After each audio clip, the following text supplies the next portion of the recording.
So what's the deal with Julia Child's Peekaboo recipe? What is it? Oh! Bon appetit. Now, I found this recipe in Mastering the Art of French Cooking V2 today.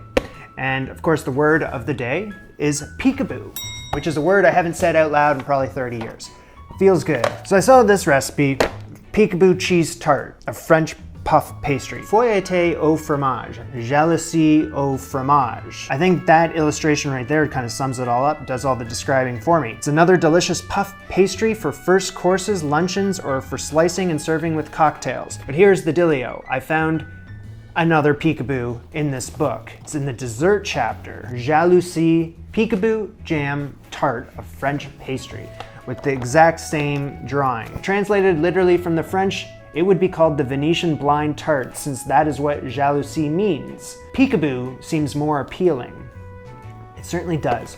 So much so that I think I'm gonna make both of these today. Because why the hell not? Everything is a lot more fun when you have two peekaboos. She says here, these are quick to assemble when you have a puff pastry dough on hand, which is terrific, because I do not. Or maybe I do.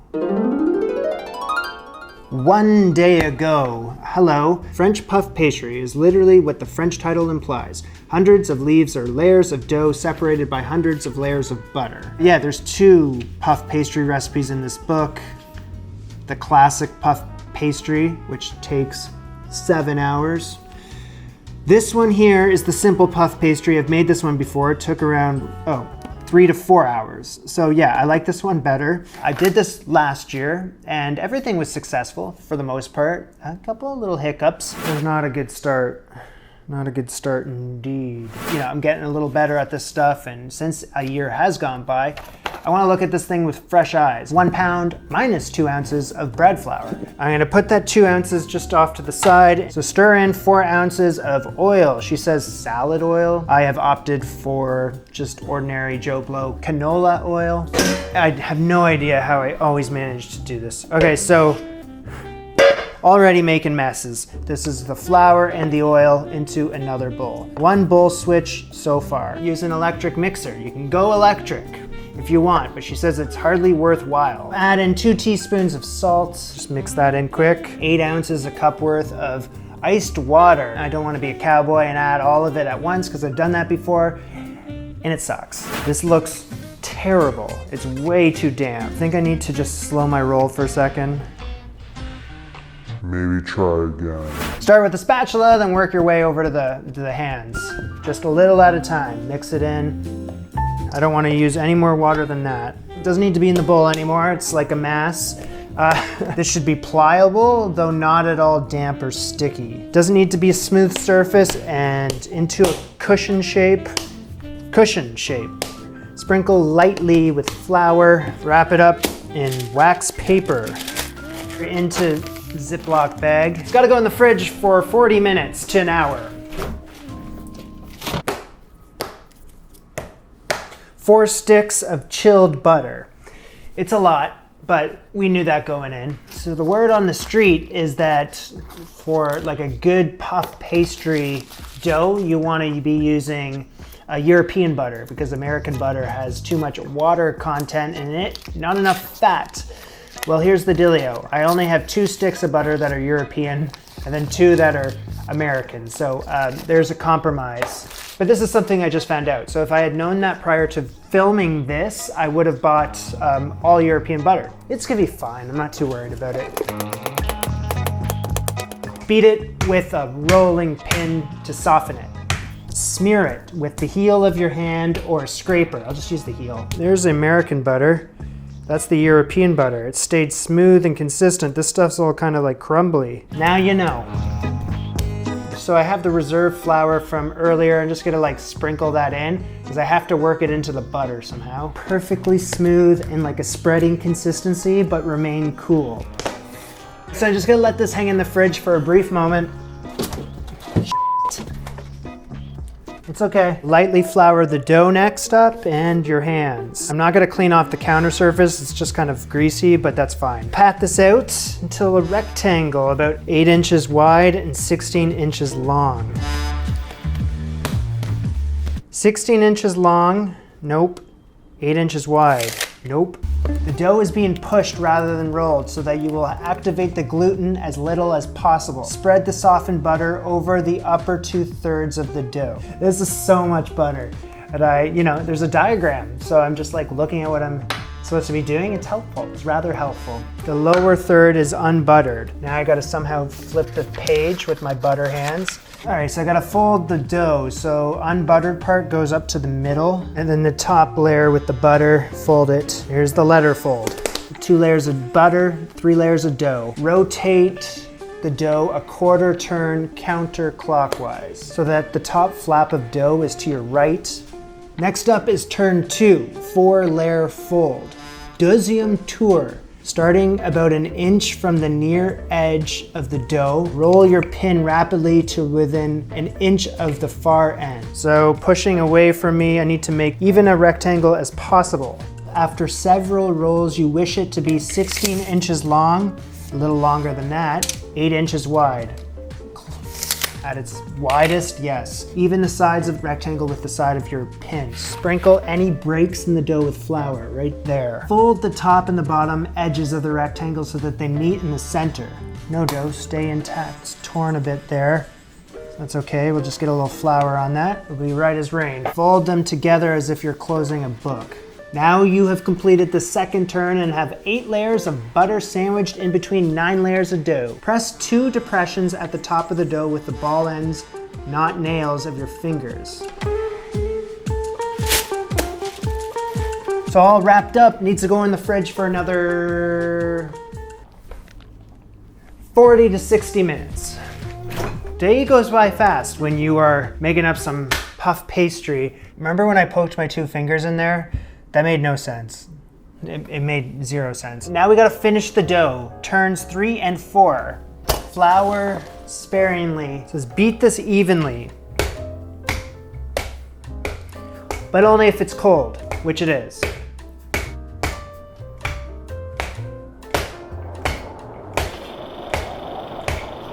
Crosswise as well. Evenly and firmly, but not too damn heavy. What? Beat it evenly and firmly, but not too heavy. Yeah, that's what it says. So it says beat it.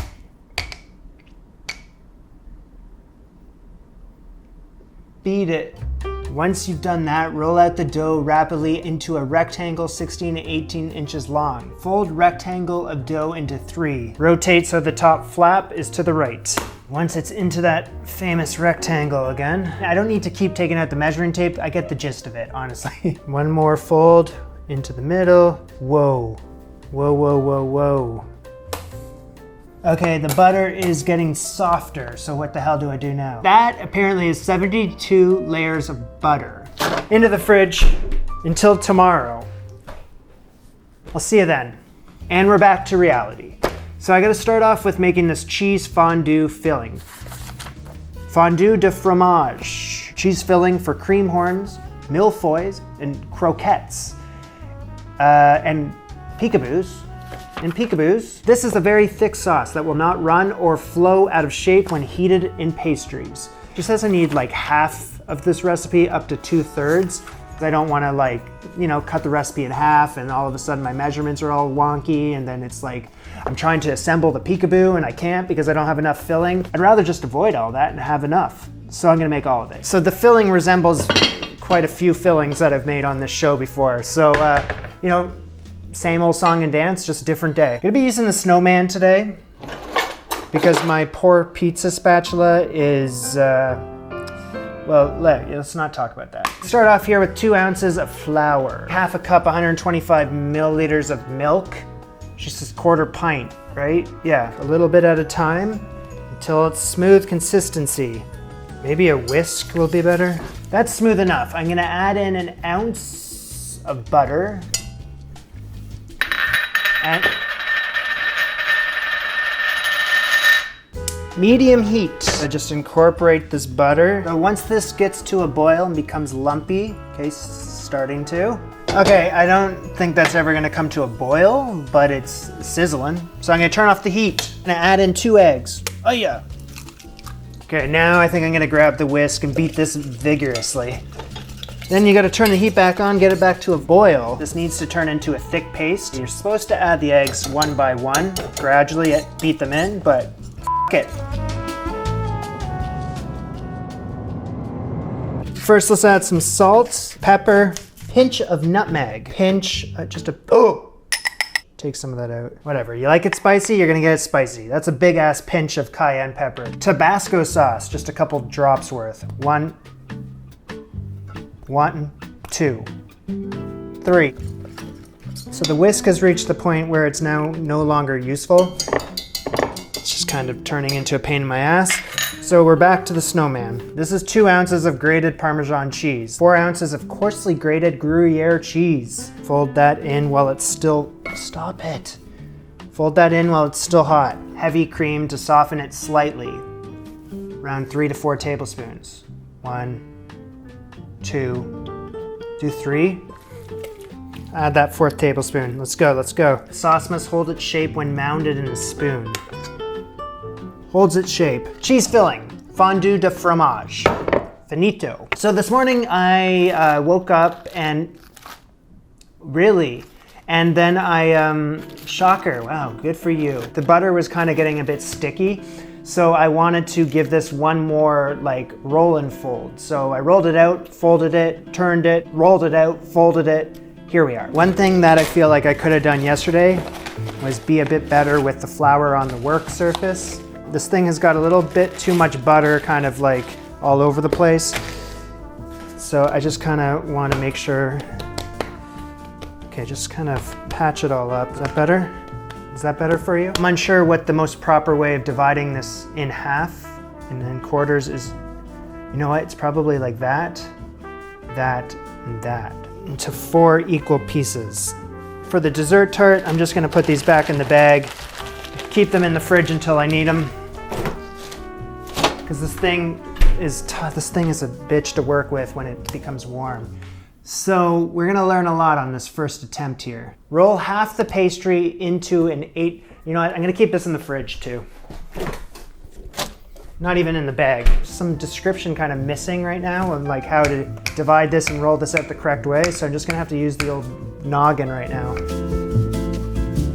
8 by 18 inch rectangle, 1/8 inch thick.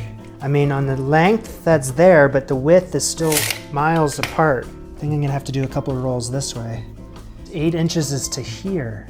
Okay, how am I gonna do that? But you gotta be close to 8 inches. 8 inches across the board. Okay, but you kind of rolled it out too thin there, so kind of just fix. A dampened pastry sheet. I'm gonna interpret that to parchment paper. Roll up on pin. Oh, I always suck at this. So she says you need to roll this up onto the pin to transfer. Oh, shite. Maybe do it this way.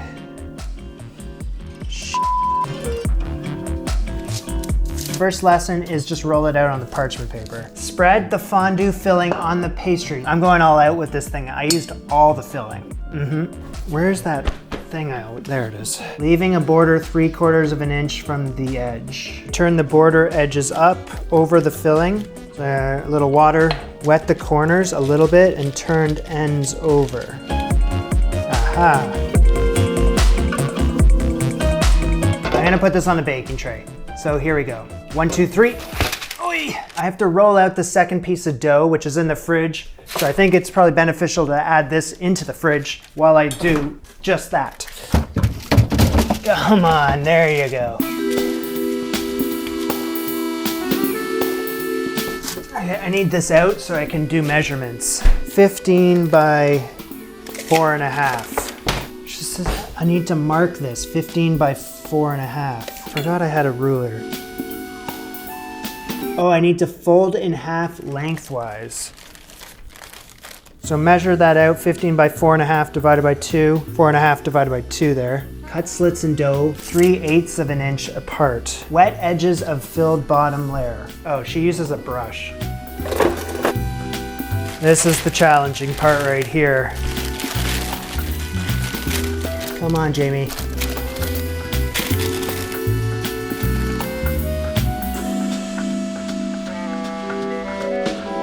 Keep it together, keep it together. Let's fix it. We can do that, we can fix it. That's honestly not as bad as I thought it was gonna be. With the back of a fork, press a decorative vertical edging all around the sides of the tart.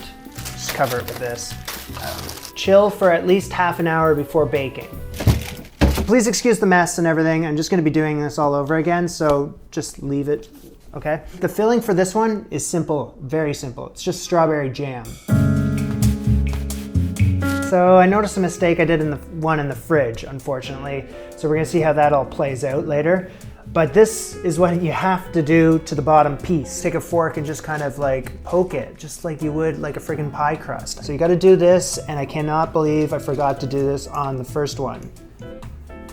And do this a little nicer than I'm doing it right now, but no, just do it like that. I'm gonna need like 3/4 of this jar of strawberry jam. I decided just to go for it. The whole jar. Here we go. There you go. So I need to flip up the end pieces, so let's just wet those edges. So the first Peekaboo was, now the first version of the Peekaboo, I gotta be careful here. The tart was very long, the first version of it. Like when you see it in real life, it's just like, it's a lot. So this one is a little smaller Peekaboo. Get this onto a baking sheet. Should be wide enough. Flip it in half. 1 foot by 5. Time for the tricky parts.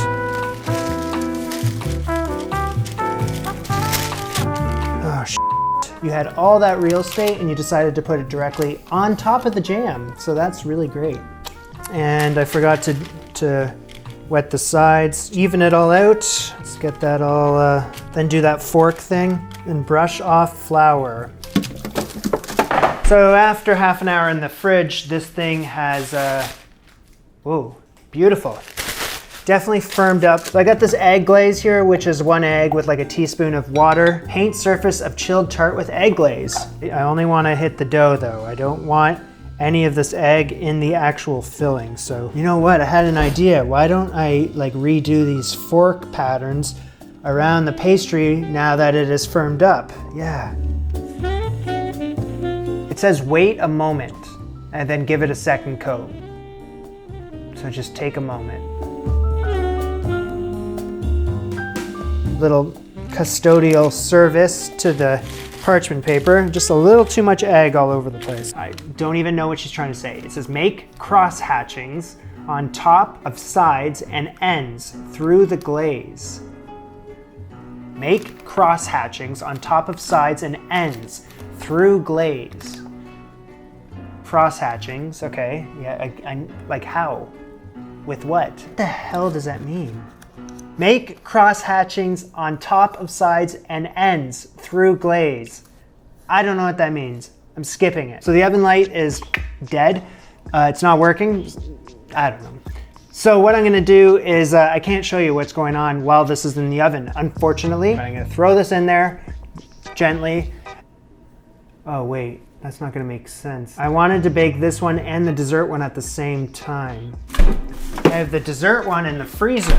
First, what I want to do is the fork thing, the egg glaze. I got to get the egg glaze off the filling like I did the first one. Clean up all around. Wait another moment.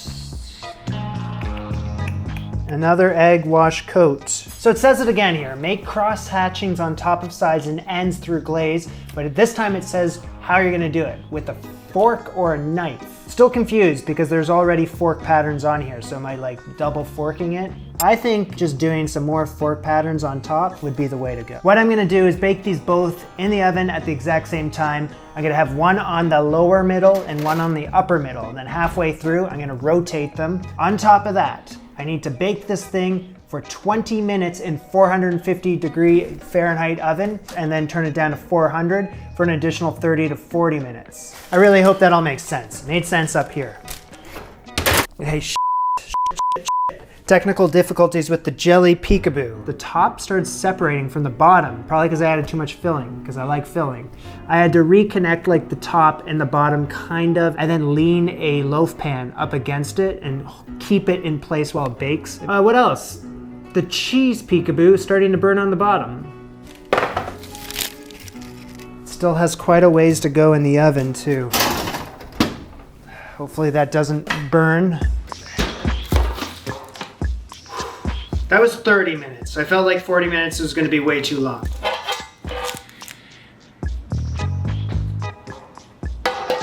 They may seem done before they actually are. So the sides need to be firm and crusty. Yeah, totally. The object of long cooking is to dry out and crisp all inner layers of the pastry. Yeah, I don't want to bake these any longer than this. I think this is perfect. You're gonna do the tablecloth trick with this. Whoop. Look at that parchment paper. These puppies have cooled off. It's go time. Order up.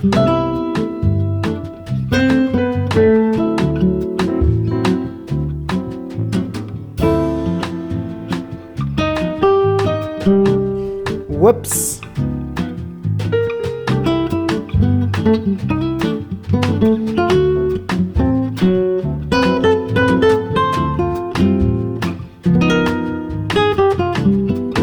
Listen to the sounds of the Peekaboo.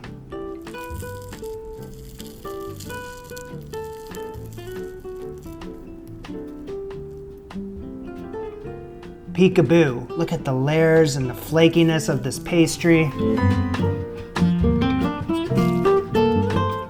The pastry, my God. The combination of those two cheeses, the Parm and the Gruyere, and that whole damn thing. It's just like, it's got a little richness to it, a little salty, and a little nutty. Nutty? I don't know, I was kind of picking up a nuttiness.